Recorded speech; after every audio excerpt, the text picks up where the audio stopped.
Archaeological evidence. Archaeological evidence could never prove that the Bible is divinely inspired, but it does help establish that the Bible is historically reliable. It helps establish the fact that the Bible is not a book of mythology like I had one time thought it was. I used to think that the persons, places, and events mentioned in the Bible were probably made up by some clever men 2,000 years ago. Well, but when I began to do an honest investigation into the Bible, I discovered that for the past 150 years, archaeologists have been verifying the exact truthfulness of the Bible's detailed records of various events, customs, persons, cities, nations, and geographical locations. This rocked my view of the Bible. It elevated it out of the league of mythology and made me at least consider that this book is historically reliable. In fact, I went on to discover that the Bible has proven so accurate that archaeologists now often refer to it as a reliable guide when they go out to dig in new areas. This man on the cover of Time magazine is a man by the name of Dr. Nelson Gluck. He's considered to be one of the greatest archaeologists to have ever lived. He's been credited with more than 1,100 archaeological discoveries that are on display today in hundreds of museums around the world. He was not a Christian. He would have no bias or reason to say what he's about to say. Let me quote you what he said when he was asked what archaeology has done as far as disproving or proving the Bible. He said this: "It may be stated categorically that no archaeological discovery has ever controverted, or in other words, overturned or disproven a biblical reference.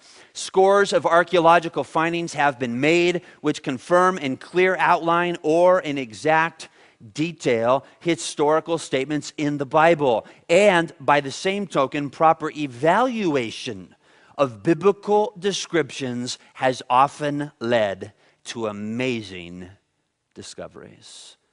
An amazing quote by an amazing archaeological scholar. Guys, there have been more than 25,000 archaeological discoveries within that region known as the Bible lands that have confirmed the truthfulness of the Bible. Let me just whiz through a handful or so for you. 1961, archaeologists found this stone with an inscription mentioning Pontius Pilate, prefect or governor of Judea, has presented the Tiberium to the Caesareans, is what that engraving says there. Proving that Pontius Pilate, the person who was he was one of the persons who was responsible for Jesus' crucifixion. Was he a mythological figure? Was he some invention of a New Testament author? I used to think so. 1993, archaeologists discovered those three stones in the town of Dan in northern Israel, north of the Sea of Galilee. Up until 1993, there was not a shred of evidence, literary or archaeological evidence, that David, the king of Israel, spoken about in the Old Testament, ever lived. So critics would say, "You stupid Christians, how do you guys believe these stories?"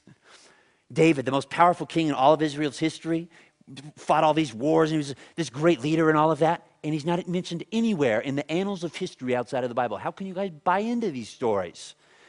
In 1993, they found three stones which in two different places refer to David, the king of Israel. These stones have been dated to about 900 years before Christ, right around the time David lived. Time magazine said this. They actually did a story on this amazing discovery and said the skeptics' claim that King David never existed is now hard to defend. Rightly so. How about Caiaphas? Caiaphas, you know who he is. He was the high priest at the time Jesus was crucified. He's written about in the New Testament in numerous places. In 1990, they found his family burial site and found his ossuary with his full name engraved on the side.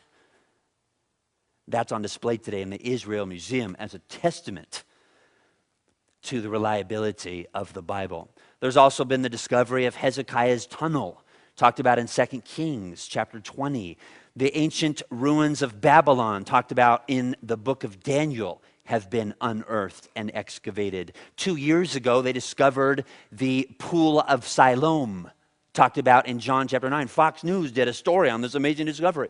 That's the very place where Jesus sent the blind man with the mud on his eyes and told him to go wash his eyes, and his eyes would be opened. They found that pool in 2005. Jacob's Well, where Jesus met the Samaritan woman, has been found.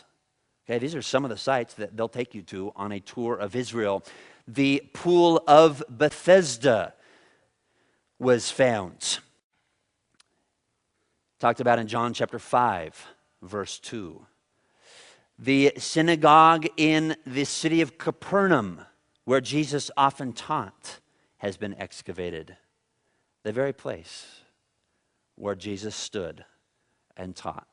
You're seeing a photograph of that location right there. And in 2005, probably one of the most amazing archaeological discoveries to date, the first archaeological evidence that ever mentioned Jesus. November 5th, 2005, discovered in the town of Megiddo. Mosaic tile writing there in the floor of a church, an ancient church, the oldest church ever excavated, mentioning that this church has been dedicated to the God, Jesus Christ. What's amazing about this discovery is Jehovah's Witnesses like to tell you that the whole deity of Christ, the whole doctrine of the Trinity and all of that was invented in the 4th century at the Council of Nicaea. Up until then, Jesus' early disciples, they believed that Jesus was just Michael the Archangel. He was just a created creature. Well, this shows that at least 100 years before the Council of Nicaea took place, the Christian church was referring to Jesus as the God, Jesus Christ. An amazing discovery. Now, we could go on and on. I mentioned there's 25,000, okay? That will suffice, I think, for this evening. I'm not going to obviously look at all of them tonight. Now, archaeology has not proven so well for other books. The Book of Mormon.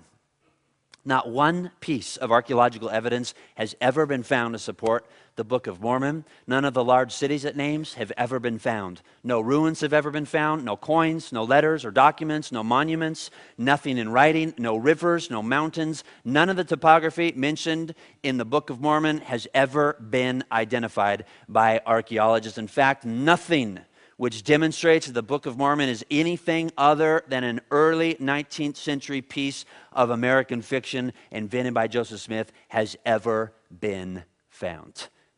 You compare that with the Bible and you wonder why I'm not a Mormon. Okay?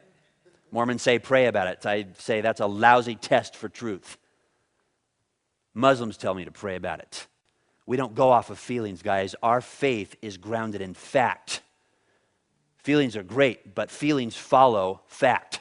We don't check out our brains. Jesus said that we're to love God with all of our heart, soul, strength, and what? Our mind. All right, evidence number 1, we have fulfilled prophecy. Number 2, we have archaeological evidence. Evidence number 3 is the Bible's internal consistency.